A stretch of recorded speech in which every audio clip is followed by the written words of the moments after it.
Everyone, I'm Tiffany Paige of Green with Tiffany, and today we're in North Hollywood, California for Coco Eco's Behind the Brand with eco-conscious fashion designer Deborah Lindquist.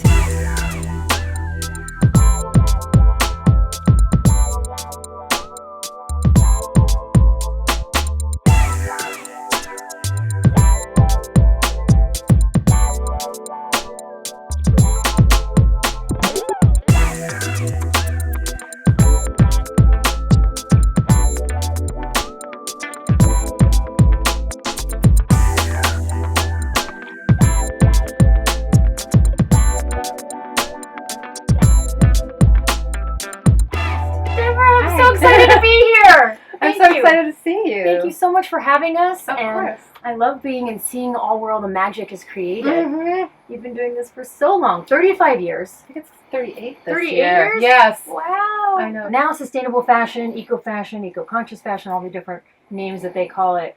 You know, it's becoming a little more mainstream. Mm-hmm. A lot of the brands that were not doing it that way before are now trying to do it or doing a line of it.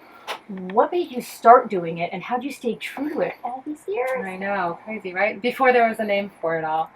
I think that, I was just always interested in taking things apart and reassembling them. I grew up on a farm. I didn't have a lot of materials to glean from. My grandmother was a professional seamstress, so sometimes I would get fabrics from her, or I would just, find something in the store that I'd take apart and reformulate.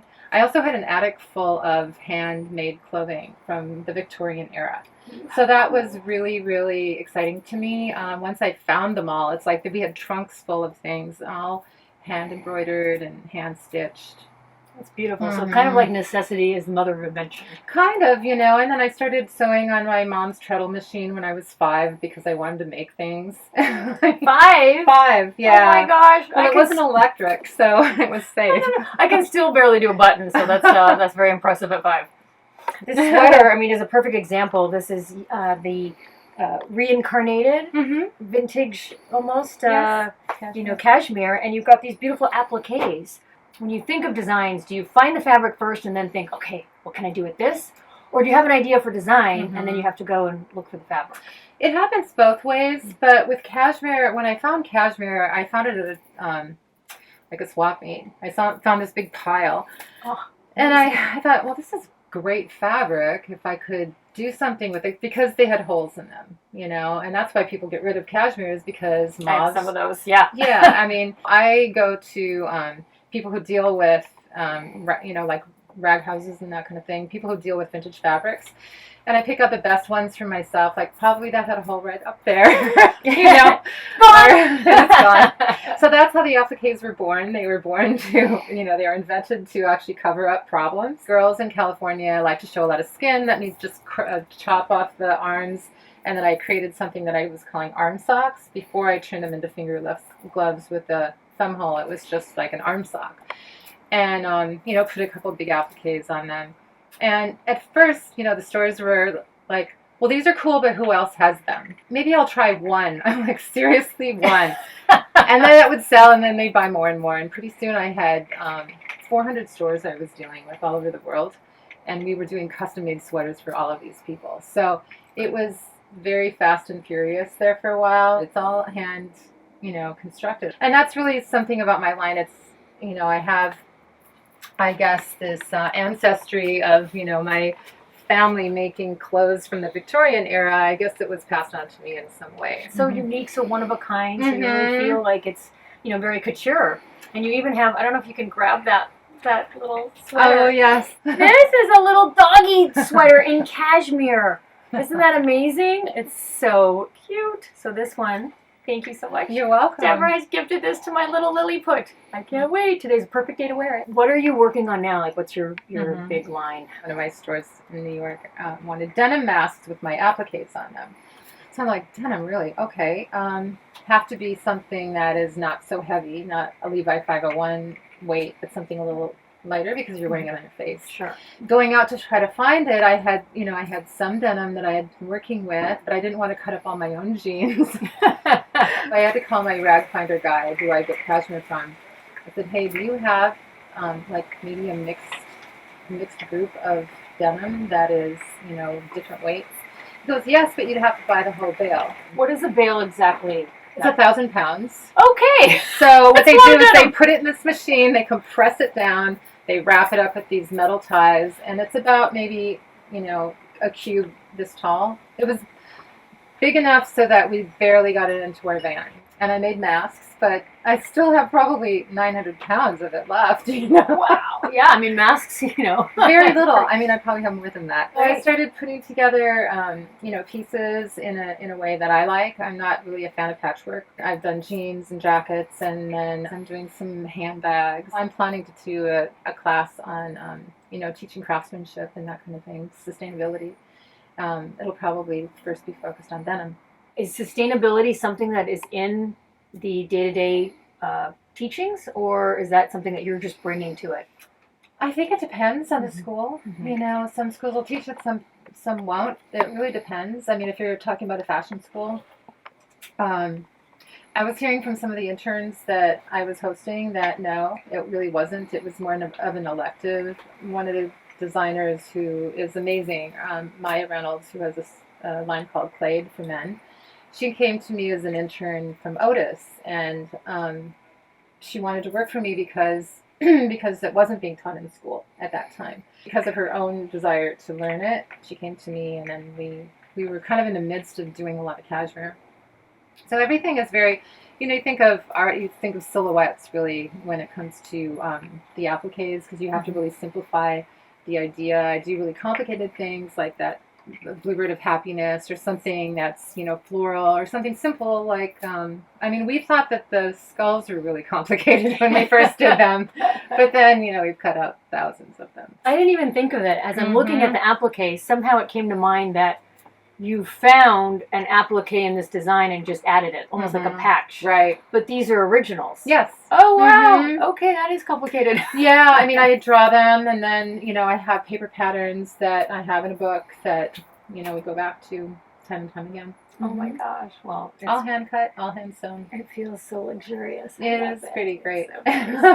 So, at Parsons, where you studied, do you know if they're doing any kind of sustainability courses? Now that everybody has to change their methods and try to figure out how to become more sustainable, it's always been about, volume production and all that. It's like, let's make a lot of money at this. And when it comes to actually having to recycle something or find sustainable fabrics that can be very expensive. Well, what do you think then of the larger companies? I won't give any names, but they're doing fast fashion, right? And then within all of that, they'll do one conscious line or something. I don't know what I think of that. I appreciate them trying, but I don't. I like to support people that are doing it right from the start. Right. It's true to their heart to do it that way. And I sometimes get pushback from people on that, not letting people or companies get a chance. Right. But that's just who I am. Well, some of them have been held up to being, mass gross polluters. They say the top 4 that are also slave labor and sweatshop and, beneath human dignity kind of work. It's harder for those companies, the bigger companies, because they already have all their way of working all, very organized, and as corporations, they have it all dialed in. Now to throw something at them saying, well, you have to do it a different way, it's much harder. It's much easier for me. Sure. Like with the pandemic, I had to make masks. I was sewing them myself.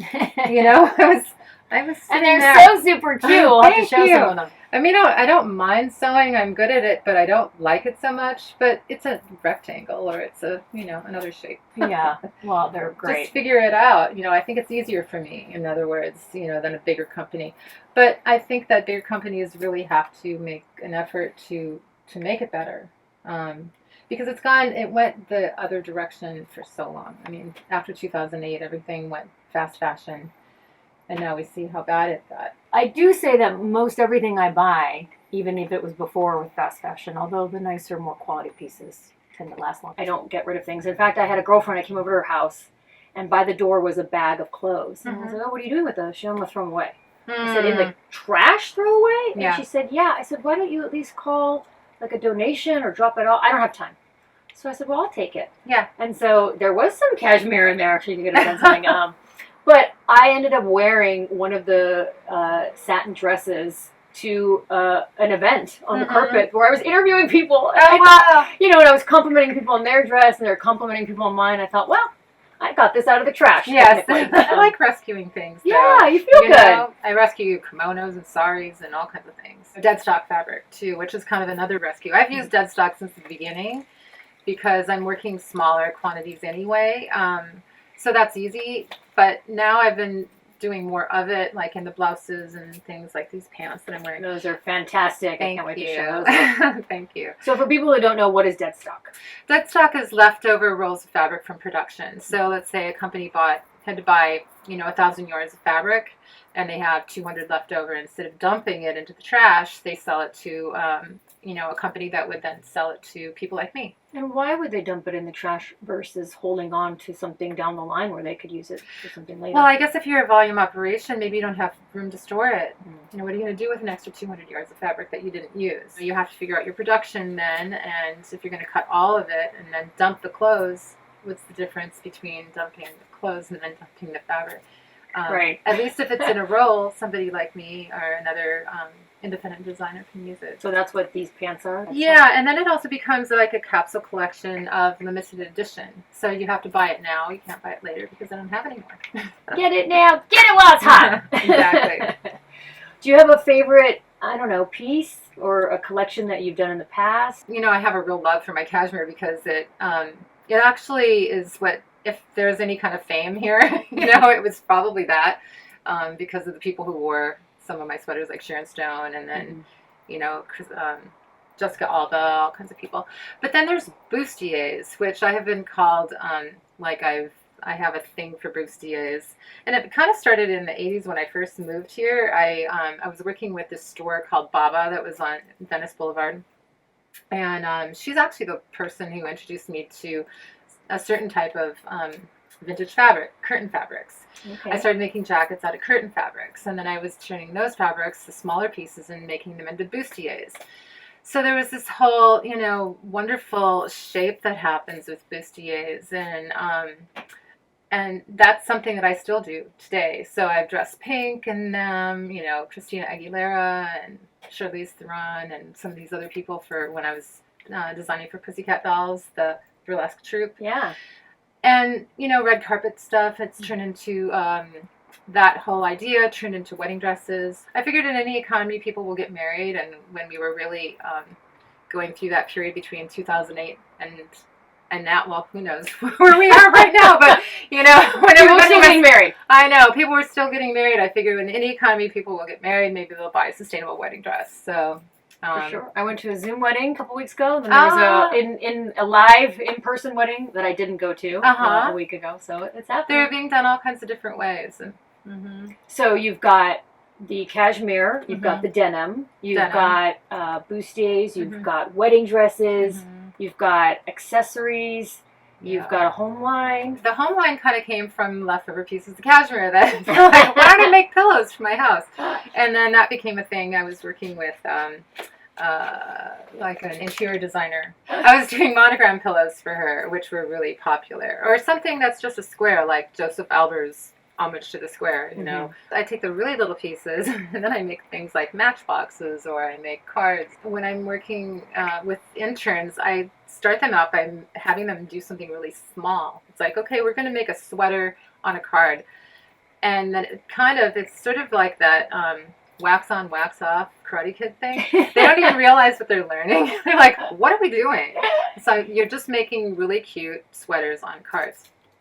And then it becomes like a journalist gift or something like that if I'm doing like a press event. And then, great. People start collecting them. Oh, I have all your cards there. I framed them all. So then they learn really, technical skills in a small way that looks like playtime. And so that then when we do something that's really complicated and the actual, a piece of clothing, they already know how to do all this. So it's kind of a tricky way of teaching things, which I'll use in my class, actually. That's great. So you have a little bit of a nickname, the Green Queen. Yes. I like that. I'm green with Tiffany, so I like that the green is still there. And you've now parlayed that into another line. So you've got your lifestyle active line. I thought that what would be nice is because Green Queen was my nickname, what if I do some t-shirts And then that could be worn with everything that I do, because I think that people wear something maybe more special with a basic t-shirt. Sure. So let's do a sustainable t-shirt. I did organic cotton, and then modal was kind of my thing. And I worked with hemp a little bit too in that line. But basic wasn't something that people kind of really wanted from me. I mean, I liked it. Well, you're but known as the high-end I know. couture. It's like, no, you have to do something really complicated with it. It's like, great. All right. So then I started slashing them and crocheting them.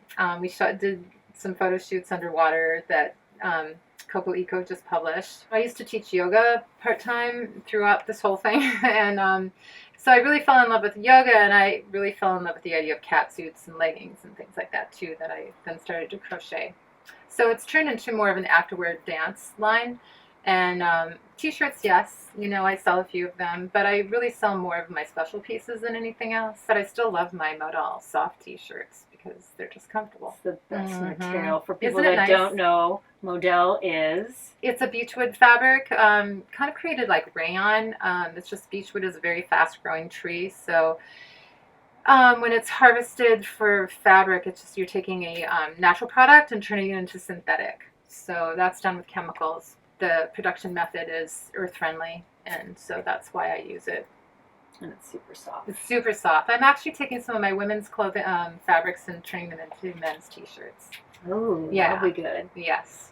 Love that. And so, you really like using hemp. And hemp now, for people that don't know, is legal to grow here. It was a kind of a long, hard battle for a while. I know people that were fighting and lobbying to have hemp be legal to grow, and now, so it's probably a little more accessible now to use? Well, the fabric is still created in China or maybe Turkey. Okay. So, I mean, we can grow it here, but then that needs to be shipped over to a place where it can be manufactured into textiles. I mean, we had a textile manufacturing industry here for many years, but kind of got moved over. Maybe it'll come back. That would be great, and create a textile industry around, sustainable fabrics again. Fantastic. You just mentioned when you were talking about your crochet, so we'll show these leggings, but the crochet is something that you actually do? Oh, wow. Yeah, I mean, I just slash it and then I loop it down. It's so cool. It is pretty cool. By looking at things, I guess you really just don't necessarily know the detail that goes into them. The I know. appliques, the crochet. I mean, you really have a special gift that you're able to do all of these yourself, which a lot of people don't have that skill set. Actually, it's something that can be taught too, and you can. Not that I want to teach people how to knock me off. That's not. I know, right? It's already happened. Like good luck. But at least it's teaching skills that then they can use in their own way. What has kept you going all this time, keeping true to sustainable, repurposed and the materials that you use? Well, I have to make a decision about fabric anyway. So I may as well make a decision about what my core values are. I want to rescue fabric from landfill. I want to, use natural fibers as much as possible. I'm not a big fan of polyester, microplastics and so on in the water. And just for me personally, I know that it's vegan and so on, but it's not so great for me. I really love to also rescue fabrics that I find really artistic, like maybe kimono fabrics or sari fabrics or something that had an incredible amount of handwork in it that is in a trunk someplace and smells like mothballs. I'll take it and turn it into, a jacket or a bustier. I have decided that this is the path I'm going down and this is just where I'm going to be. And it ends up being better for me anyway, because then it's a recognizable thing for my brand. It's about core values. Thank you so much, Deborah, for sharing your story and for sharing your beautiful clothes and studio here. Thank you so much for watching. This is Coco Eco's Behind the Brand, and I am Tiffany Paige of Green with Tiffany.